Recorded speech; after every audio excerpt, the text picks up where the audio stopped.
Hello everyone. In our last lecture, in our last video, we have seen the poem Song of the Open Road and we have seen the explanation on page number 94.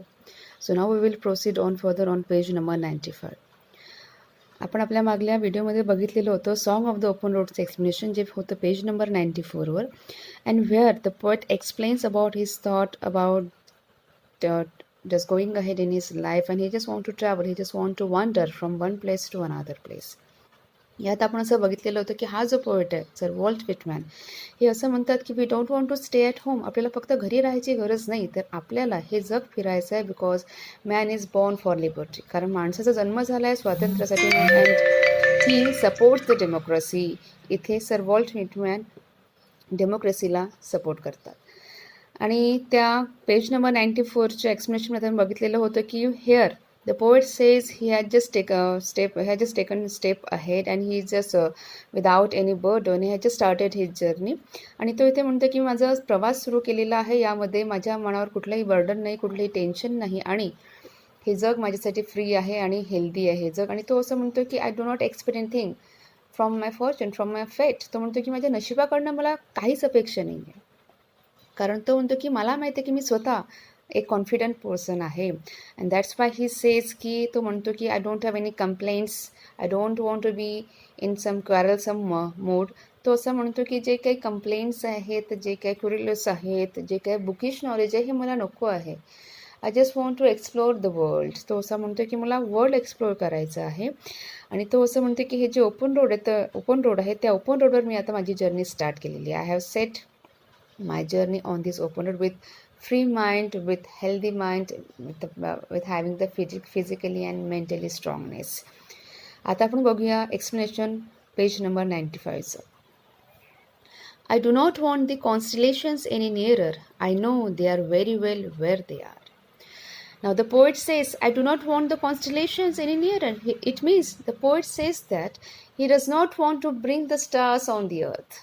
तो असा म्हणतो आहे की मला काही तारे किंवा हे काय आहे हे मला जमिनीवर आणायचे नाही. इट मीन्स की I am not expecting anything good from my fate, from my fortune. तो म्हणतो की I have just simply started my journey. I just want to explore the world. I have just want to travel from one place to another place. I just want to see the beauty of nature. इथे poet असं म्हणतो आहे की I do not want the constellations, म्हणजे मला काहीच अपेक्षा नाही आहे की मी काहीतरी जे तारे आहेत ते जमिनीवर असावे. यात कॉन्स्टिलेशनचा अर्थ दोन आहे. एक म्हणजे तारे जमिनीवर आणणे and the second one is influential people. He says that. इथे पोएट असा म्हणतो की I don't want to be a part of these influential people. तो असा म्हणतोय की जे प्रभावशाली लोक आहेत, those who have achieve, those who have some conquer something in their life. तो असा म्हणतो की ज्या लोकांनी त्यांच्या आयुष्यामध्ये खूप काही कमवलेलं आहे किंवा एक सक्सेस त्यांना मिळालेला आहे, ज्यांचा प्रभाव, ज्यांचा इन्फ्लुएन्स ह्या सोसायटीवर आहे, त्या लोकांचा मला भाग होण्याची गरज नाही, त्या लोकांमध्ये मला इन्व्हॉल्व होण्याची गरज नाही. He says that I am satisfied with my life. तो असं म्हणतो की मी समाधानी आहे माझ्या लाईफविषयी. That's why, again, I'm just explaining this word, constellations. He just says, the poet wants to say here that I don't want to be the part of some kind of influential people. Those people who have achieved success and have influenced on the society.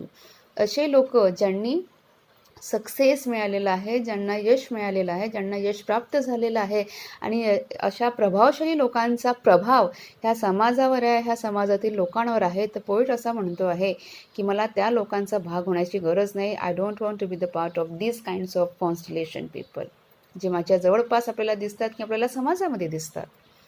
I know they are very well where they are. Poet says I know that those people, those are the people who have achieved success in their life, who have achieved goal in their lives, they are happy where they are now. Whatever they have achieved today till now, they are happy with their success. इथे poet असा म्हणतो आहे की जे influential लोक आहेत, ज्या लोकांनी यश प्राप्त केलेलं आहे, अशा लोक आज जिथे कुठे असतील किंवा ह्या लोकांनी जे काही आजपर्यंत प्राप्त केलेलं यश त्यांच्या आयुष्यामध्ये ते आनंदी आहेत हे मला माहीत आहे. I know they suffice for those who belong to them. He says, I know that those people wherever they are now, and those people who are around to these influential people, those people are satisfied with these kinds of influential people. It simply means that की ते पोएटला असं म्हणायचं आहे की मला माहीत आहे, I no, की त्यांच्या आजूबाजूला जे काही लोक आहेत त्या लोकांवर अशा लोकांचा म्हणजे ज्या लोकांनी यश प्राप्त केलेलं आहे त्या लोकांचा त्यांच्यावर खूप जास्त प्रभाव पडलेला आहे आणि ते लोक सॅटिस्फाईड आहेत, जे लोक अशा प्रभावशाली लोकांच्या आजूबाजूला आहेत. I am repeating this sentence. I know they suffice for those who belong to them. The poet says की मला माहीत आहे की हे जे प्रभावशाली लोक आहेत, those people who have achieved success in their life and where they are surrounded by the people, आणि जिथे हे लोक ज्या लोकांच्या अवतीभोवती आहेत ते लोकसुद्धा त्यांच्यापासून हॅपी आहेत, and these are sufficient thing for me. त्यामध्ये की माझ्यासाठी खूप काही महत्त्वाचं आहे. Still here I carry my old delicious burden. आता आपण जे बघतोय, we can see that 1, 2, 3, 4, 5 these 5 lines are quoted in bracket.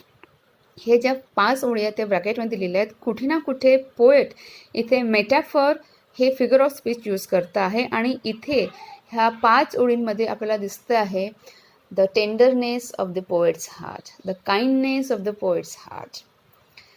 Steel here I carry my old delicious burdens.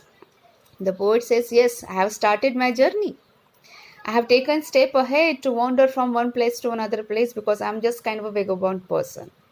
आणि तो असा म्हणतोय की मी आज माझा प्रवास जो सुरू केलेला आहे त्या प्रवासामध्ये old delicious burdens, here old delicious burdens means की मला काही गोड आठवणी माझ्यासोबत मी घेऊन चाललेलो आहे.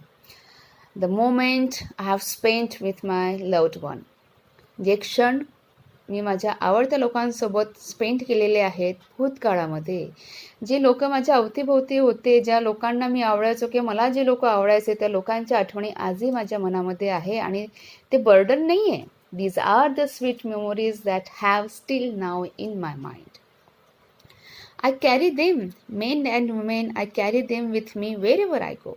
आणि पोएट इथे असा म्हणतो आहे की जिथेही आता मी माझा प्रवास सुरू केलेला आहे आणि मी जिथेही मी जाणार आहे त्या ठिकाणी हे जे स्त्री असो किंवा पुरुष असो, ज्या लोकांचा प्रभाव माझ्या आयुष्यावर आलेला आहे, ज्या लोकांचं अटॅचमेंट माझ्यासाठी खास होतं, those were the special people for me, my loved one. I am carrying with the sweet memories with myself wherever I go, wherever I wander from one place to another place on this earth. या ओळींमध्ये कुठे ना कुठे जरी poet म्हणत असेल की I don't want to be free from the human attachment, की मला लोकांचं अटॅचमेंट नको आहे, कारण आपण वरच्या ओळींमध्येच बघितलेलं आहे तो म्हणते की कॉन्स्टलेशन, ज्या लोकांचा प्रभाव या सोसायटीवर आहे त्या लोकांपासून मला दूर जायचं आहे, त्या लोकांमध्ये मला सामील व्हायचं नाही आहे, त्या लोकांमध्ये मला इन्व्हॉल्व व्हायचं नाही आहे. कुठे ना कुठे पोएट सुरुवातीला म्हणतो आहे की I just want freedom from human attachment. पण ह्या ज्या शेवटल्या 5-6 ओळी आहेत ज्या ब्रॅकेटमध्ये दिलेल्या आहेत त्या ओळींमध्ये कुठे ना कुठे इथे पोएटचा एक स्वीटनेस दिसतो आहे आपल्याला, पोएटचा एक टेंडरनेस त्याचा हार्टचा दिसतो आहे. Where the poet says he wants to be free from attachment, but still in these 5 lines we can see that he is not able to be free from human attachment, and these 4 lines or 5 lines shows the tenderness of the poet's heart. That's why he says, I am carrying with myself the old sweet memories wherever I go, wherever I wander from one place to another, whether it might be men or women that has influenced on me, where I was being attached with these kind of persons. He says की अशा लोकांचा प्रभाव घेऊन, अशा लोकांची sweet memories घेऊन मी आज travel करतोय जगामध्ये. I swear it is impossible for me to get rid of them. He says, yes, I know that. I strongly believe that, yes, I am not able to be free from these kinds of people. ज्या लोकांच्या आठवणी माझ्या मनामध्ये आहेत, the sweet memories I have in my mind, I am not able to be get rid of them. I am not able to be free of them. तो असा म्हणतोय की ज्या स्वीट मेमोरीज आहे माझ्या मनामध्ये ह्या लोकांच्या, त्या लोकांच्या एक प्रेम म्हणा किंवा भावना म्हणा किंवा जे काही अटॅचमेंट होतं त्यापासून मी कदाचित दूर राहू शकत नाही. Here though the poet talks about the free of attachment, but still he can't, because these 4 lines shows the tenderness of the heart or the sensitivity of the heart of this loving kind of person, of this beautiful person, that is the poet. That's why he says की मला माहित आहे, he says I know की I am not able to be free of this attachment of these people. I am filled with them and I will fill them in return. In the last line, the poet says ki yes, my mind is full of the sweet memories of this person and I know that I will fill them in return. That these kind of people cannot forget me in the same way. I am not able to forget these kind of people. Here the poet says, इथे poet असा म्हणतोय की हो मला माहीत आहे की मी जरी म्हणत असेल की मला ह्युमन अटॅचमेंटपासून लांब जायचं आहे, मला हे वर्ल्ड एक्सप्लोअर करायचं आहे, मला हे जग फिरायचं आहे आणि कुठेतरी मला नवीन गोष्टी शिकायच्या आहेत. Yes, I want to explore the world with the beautiful things, with the beautiful people, but still तो असा म्हणतोय की कदाचित ह्या ज्या 5 ओळी आहे ब्रॅकेटमधल्या, त्या ओळींमध्ये त्याचं असं दिसतंय पोएटचं की तरीसुद्धा पोएट असा म्हणतो की तरीसुद्धा कदाचित मला हे शक्य नाही की मी ह्या सगळ्या आठवणींपासून दूर जाणार, कारण ज्या आठवणी आहेत त्या आठवणीमध्ये काही सुंदर लोक आहेत, ज्यांचं हृदय सुंदर आहे आणि मलाही असं वाटतंय की त्या सुंदर लोकांच्या मनामध्ये सुद्धा कुठे ना कुठे त्यांच्या मनामध्ये थोडीशी माझ्यासाठी सुद्धा जागा आहे. Here Sir Walt Whitman supports the liberty, he supports the freedom of the people. आणि अशा ह्या पोएममध्ये सर वॉल्ट व्हिटमॅन आपलं मत एक्सप्रेस करताय. ते म्हणतात आहे की मोबिलिटी, त्यांना असं म्हणायचं आहे की he is a supporter of democracy, की इथे माणसांनी कुणाचं स्लेव म्हणून न राहण्यापेक्षा आपल्याला आपलं मत हवं, आपल्याला फ्रीडम हवं आणि आपण जग एक्सप्लोअर करणं म्हणजे काय की तुम्हाला तुमचे स्वतःचे you want to possess your own thoughts. That's all about this poem. That the poem is written by Walt Whitman. It's a very sweet and a very loving poem, and in this poem we can see the tenderness or the sensitive portion of the poem. Thank you.